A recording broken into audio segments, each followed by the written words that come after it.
Thank you for waiting. Now we would like to resume the session. Next is the special lecture and applying the principles of Vision Zero, creating a healthy and safe high-performance environment. That is the title. And Mercedes AMG, the head of health and safety in Mercedes AMG Petronas Formula One team, Mr. Stuart Hughes, will give the presentation. Thank you very much. Hello, everyone. Nice to see you, and thank you very much for inviting me to share applying the principles of Vision Zero in the world of Formula One.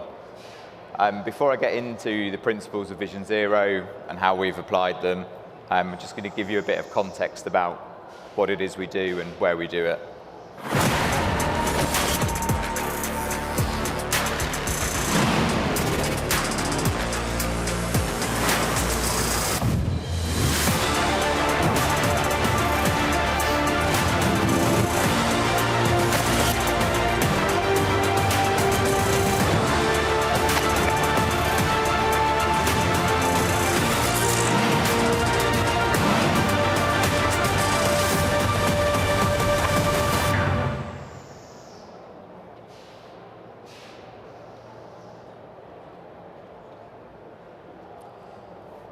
So, when most people think of Formula One, you think about champagne celebrations, fast cars, and the cutting-edge technology. And whilst we have all of those things, and they're all valid, I think the things that people don't really see or understand, we've got over 1,000 people on our site in Brackley, which is in the UK. We work 24/7, so it's a constant work operation. We have a lot of shift work. We've got a mix of knowledge and skilled workers. And some of the challenges for us are obviously cost cap and budgets, tight deadlines, quality and reliability are particularly critical. And obviously we carry the star on the front of the car, so we've got that reputation to protect. Just give you a little bit of a kind of show and tell about where we go and do some of our activity.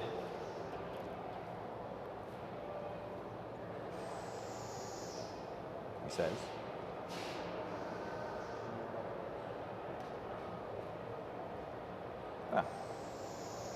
I won't. That was a video. It's no longer a video. In essence, that gives you a video would play and show you on a European leg where we travel to. So we take something like 40 trucks to set up the motorhome, to set up the race engineering stations, and we travel to number of different countries. Sometimes we'll be triple headers, so we're back to back to back across the weekend. And that challenge for our people from a health, from a well-being and from a safety perspective is pretty intense, because you've got 3 weekends where everything that you do is monitored on the TV, and you've got to set those things up in between. So before I get into kind of principles of zero, Vision Zero principles, kind of wanted to translate what vision means to us on the track, what zero means to us on the track, and zero really means we've not finished. Something's gone horribly wrong, and you can see here Max decided that he wanted to take a ride on Lewis's car. There was a nice tyre mark on Lewis's helmet, and you can see George looking quite upset that his car's set on fire. They're all zero things for us, 0 points. It's all fairly negative. Now, you flip that round into the world of safety, and obviously zero is something that you're looking for from a positive perspective. So one of the first tenets, first principles within Vision Zero is leadership. I'm very fortunate to have a very capable leader at the top of the organisation. And Toto gets safety and is committed to us getting safety, and he puts his name to our standard when we talk about what health, safety and well-being means to the team. Our environment will never be risk-free. It's not possible. It would also be a very dull place to work. So actually when we talk about safety, we're talking about how we effectively manage risk rather than kind of its complete elimination. It goes beyond Toto, so I have a leadership group, our safety steering committee, and it's their objective to make sure that as a team we're creating excellence in safety. And when we talk about that, we mean everything from well-being through to safety through to health. And well-being is one of the critical elements for us, so our car performance obviously is important to how we do on the track, but our human performance is the thing that makes that happen. So we have a line that's basically, we understand that caring makes the car go faster. And everything, the central tenet, is about care. If we care for the people that do their jobs, we provide them with the right environment, the tools, the equipment, then they're able to deliver their best for the team. And their best for the team translates to the track, translates to the stopwatch. So these 6 tenets are basically the key themes of our leadership commitment towards safety. So well-being leadership, having a safe workplace, a personal responsibility, so our team members know what's expected of them, and also their commitment towards it, developing safety excellence in our culture, and then competence. Believe it or not, I'm not an engineer. I can't really understand some of the things that the team do in terms of how they make the car. So my job is to make sure that we've got safety competence sprinkled around where the people are there to do their best work. And then we have a concept called leading with intent. So all of our operations will have a statement of intent, and safety is no different. So for occupational safety and health, it's about our mindset of continuous improvement. It's making sure that everybody has ownership of OSH. And it's also, we have a concept called see it, say it, fix it. And this is our framework for reporting. And that framework empowers everybody from a psychological safety perspective to be able to speak up, to identify problems, but also to take ownership for action. And ownership for action is the thing that makes change. So that's probably the most important piece for us. We also have the same in our wellbeing program. So our wellbeing program has 3 main tenets, which is physical, recovery, and mental. It's all underpinned by psychological safety. And in essence, this is about bringing well-being to the entire team. So it's giving everybody the opportunity to understand their current state of well-being, and then through through education, through action plans, we're able to help people improve their well-being through being in the work environment, but also outside of work. It's really important that our people can relax, can recover, can enjoy their time outside of what is an intense work environment. And this is why we've got a wellbeing program. Formula One is all about marginal gains, but you can't compete at the limit if you're not pushing for marginal gains across every area of the business. And that includes both our kind of technical innovation, but also our human performance. And this is why I'm blessed. This is our leader who really gets the subject. So identifying hazards is another key tenet within Vision Zero. This is the kind of systematic approach to risk management that we have. Looks a lot like Plan, Do, Check, Act, but I've modified it.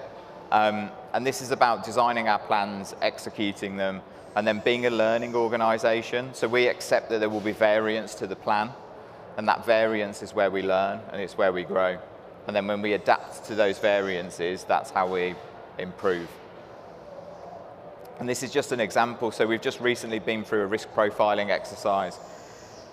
Fundamentally, we understand every single part of all of our tasks. So we've gone and looked at every single bit of the operation to understand the risk profile that our workers are exposed to. And then off the back of this, then we build out our kind of competency frameworks, the areas that we need to work on and develop. So talking of developing our programs, hoping this will play. You make this play as a video?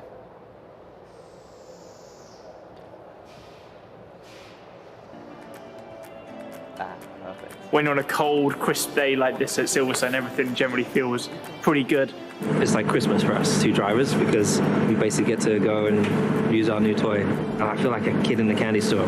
There is no such thing as off-season and 12 months full on. And the teams have really done a fantastic job in extracting every millisecond of performance. We've gone quite aggressive with the amount of carbon we've still left on show. We mean business and we're going for it.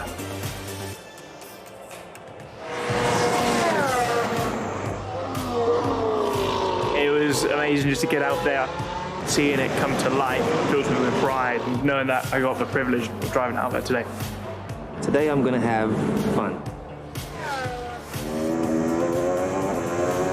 I think the car looks really good, aggressive, and I love the black livery. Every single second that we have on track is going to be critical. It's crunch time.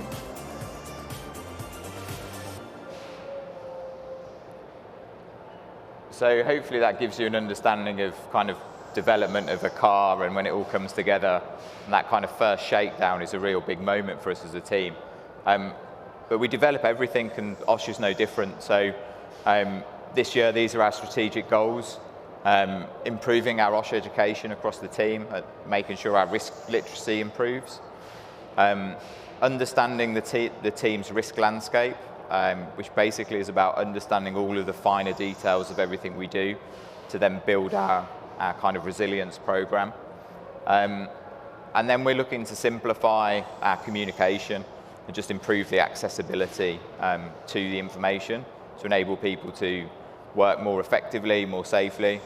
And then governance, so we're going to kind of prepare for accreditation for ISO 45001.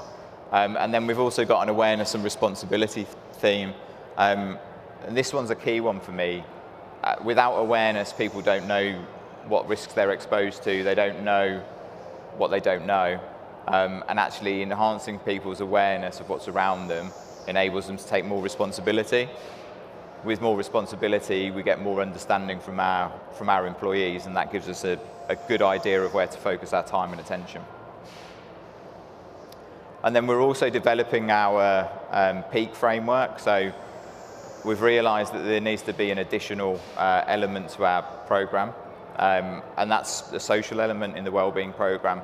And we've got these 5 key areas that we're proposing to implement, which will be teamship, so the social cohesion of the team, the environment that we provide for well-being to take place, meaning and mattering, which is about motivation, getting people to engage with the well-being program, demonstrating that we care about people, and also fun. Like if you can make well-being fun, then we've got a much greater chance of people coming to the party. And then how do we organise for success? I've learned the technology now. So box, box, box, box, box, box, box, box. And box, box, box. So you're following Lewis in. Okay, don't make me lose time then. When they feel the need to take that risk of a double stack. Well, they are double stacking because Bottas is coming into the pits as well, and he's waiting, and they've got this absolutely spot on. Valtteri Bottas didn't have to slow down any more than he was required to with the 80 kilometres an hour speed limit. That was proper perfection.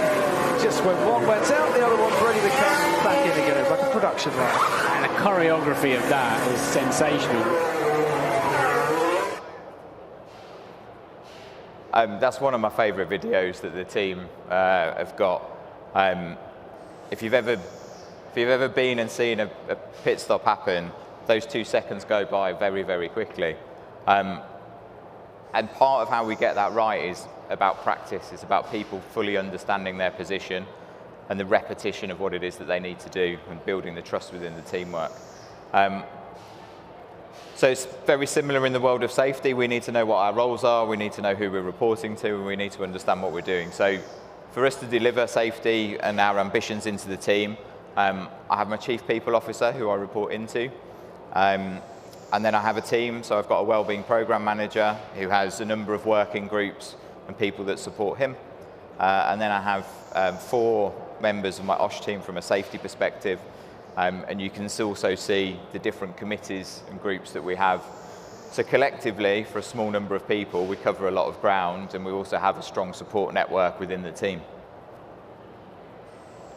And then creating a safe and healthy work environment.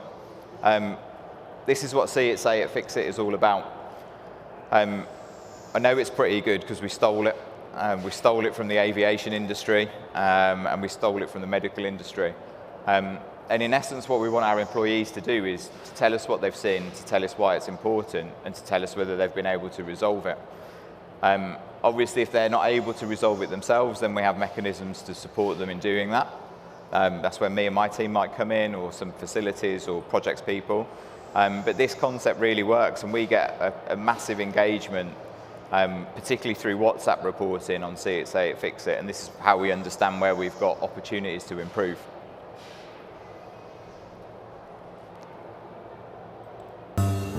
We created a motto within the team in order to discover all our weaknesses.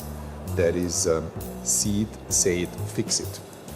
We encourage juniors to report upwards and report about problems or areas we can improve.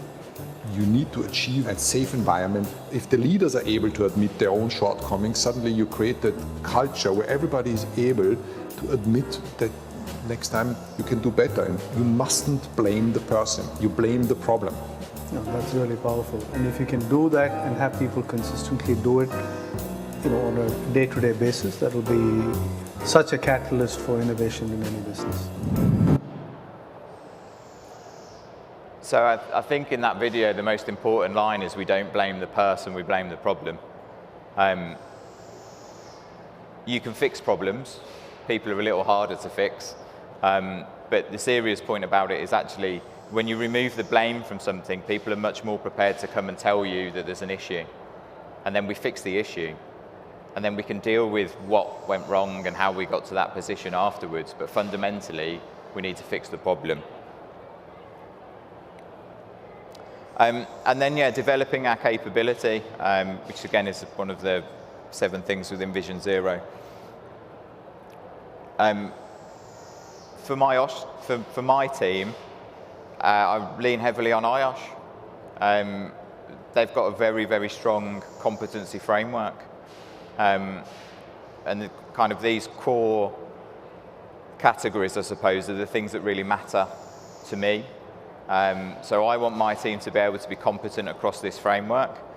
We use IOSH's blueprint tool to do that. And I think probably one of the strongest things we've been able to do is judge where we are. I've got a very capable graduate within my team, and taking her through that program to see her development and what she wants to focus on. Without this, I wouldn't have the tool to be able to do this. So it sets a standard for all of us within the OSH team. And then from a well-being perspective, we have to have an implementation method. So this is basically what we're trying to do across well-being. We're trying to raise the awareness, give people insights, and then help them through exploration so they can learn some new skills and practices. And then to go away and gain some confidence when they're applying the things that we've taught them and learned, and then turning those into habits and skills. And I think if you can think about well-being as a skills-based program, then actually what you're doing is you're developing people for not just the workplace, but also beyond the workplace as well. And if you can create those habits and skills, then actually they transfer into society, and actually we're helping a broader range of people.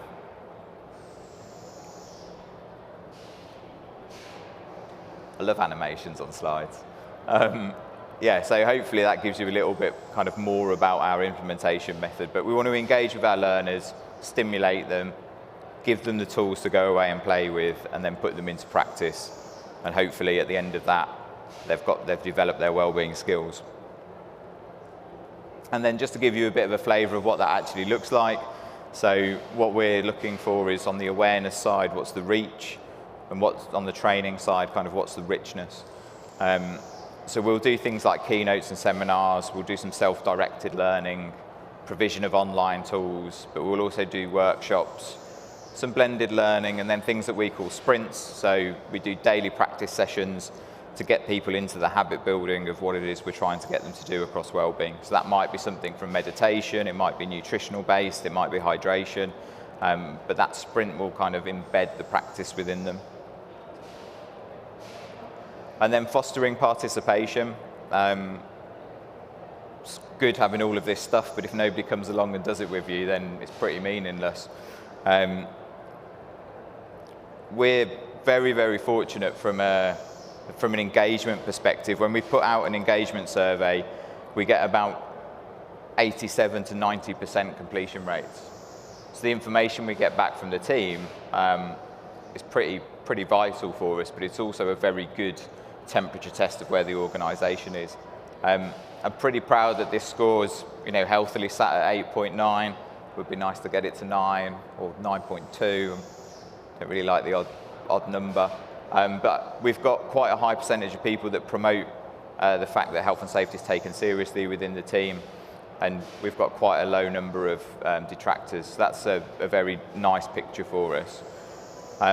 In the well-being element, again, everything that we're doing is either sat at or above the benchmark that we have against other technological companies. We can see that we score, at the benchmark in social well-being, but we haven't kind of focused on that. Organisational support's very strong, and our physical and our mental well-being are in the right direction. They're trending up, but we want to move this score along. And we have quite a high number of people that are quite passive about well-being, and our endeavour is to engage them further, to get them engaged in the programme and then bring them on the journey. But we've been able to, with the brand and with Peak, establish a very strong framework. We've got good engagement scores and a good infrastructure in place, but we're not going to rest on that. We've got more to do. That was everything from me. Thank you very much.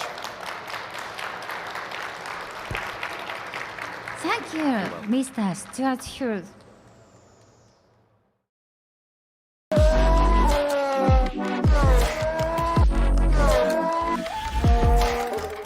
Hi, my name's Carl Fanson and I'm the head of logistics for Mercedes AMG Petronas. Just going to give you a run through of what we would typically bring to a European race and the offices that we work out of and some of the workshops.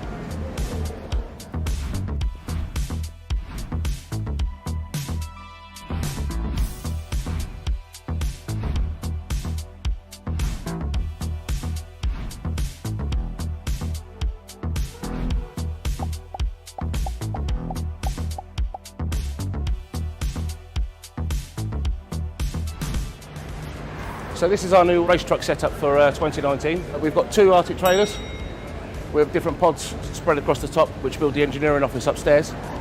Downstairs we've got different workshops for different departments to be working in. Go ahead and have a look.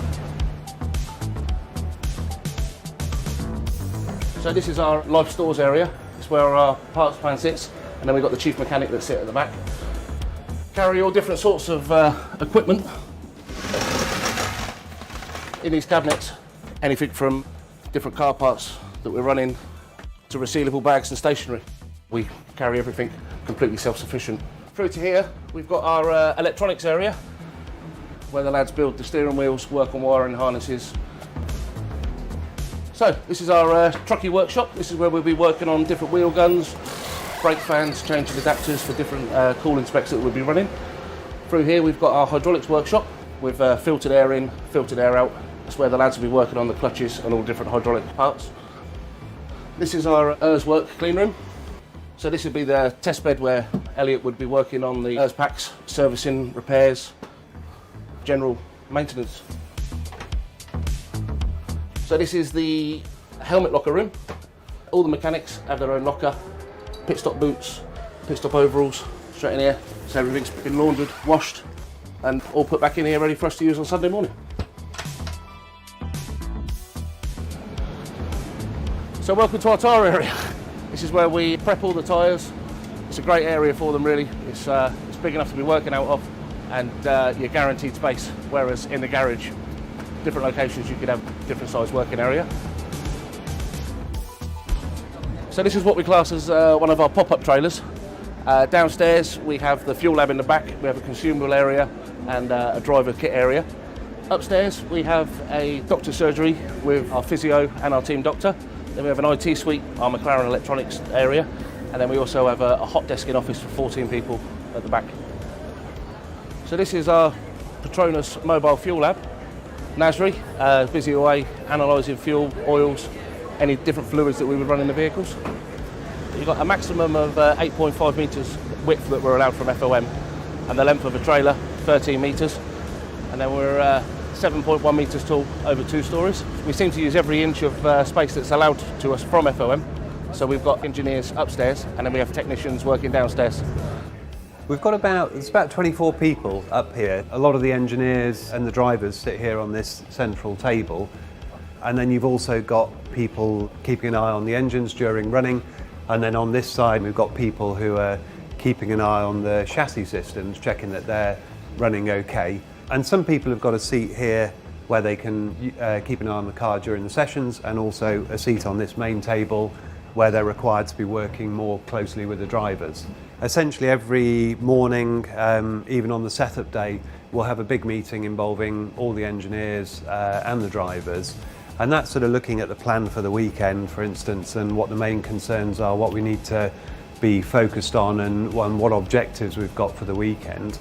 And that carries on really with each day, where you break it down into more bite-sized chunks of what we're actually worried about on a Friday, on a Saturday, on a Sunday. So that's 4 big sort of preparation meetings. And then after each session, so after P1, after P2, we'll have debriefs with the drivers where they will give us their opinions on the car, tell us what the main problems are, but it also gives a chance for everyone else to ask them any particular questions they've got, or if there's any things that people are particularly interested in, the drivers can give that feedback. And that's all recorded as well, so people back home can listen to it, and we've got a record of it for future years as well. Hi, my name is Ron Meadows. I'm the sporting director for the Mercedes AMG Petronas F1 team. We're going to do a quick tour around the garage, and I'll show which different departments we have and how we build a garage. Everything you'll see, we have mainly 6 sets of it because we do lots of sea freight for the flyaway races. This is our gearbox department. 2 gearboxes are ready. This one's being prepared as a spare. The 2 Friday boxes are already on the cars. These are the race gearboxes ready to go. We also have some more spares which are placed in the trucks, but in a perfect world, we'll just use the Friday ones, the practice 1, practice 2, install the race ones, which need to do 6 events, and then we're allowed to recycle. And this area is called Wing World. We have the front wings and the rear wings, which is being built by 2 technicians. An awful lot of work goes on here because changes during the weekend from downforce levels. And here is a rig where we set up the wing heights, because there's a certain box the wing needs to be in for legality. So when it fits to the car, we know that it's within 1.5, 2 millimeters, and then we shim it to suit here to get the height correct for the regulations. During the 2019 season, this has been the busiest department for sure with the new wings. This is our power unit department, and as you can see, we're not allowed in here. It's all secret squirrel stuff going on. The battery department is built into the trucks, but this is the main part of the engine is here. As you can see, it takes up a fair percentage of the garage, but it takes up a fair percentage of the car as well. So we're currently stood at the front of the garage. The cars are about finished. In the next 10 or 15 minutes, they'll be going up to the FI weighbridge for a check for legality. All in all, it takes about 12 to 14 hours of about 14, 16 people to build the car from a bare chassis. And when we're on flyaways, it's normally 2 working days between getting the freight and having the car finished. So this is the engineer's centre station. So during sessions, you'll have a PU engineer, a rackman controls engineer. You'll also have a performance engineer and a lead race engineer. And at the far side, you will see is where Toto sits. Lots of footage with Toto sat here, sometimes giving it this and sometimes giving it this. So it a lot depends on results and how we're getting on during the weekend.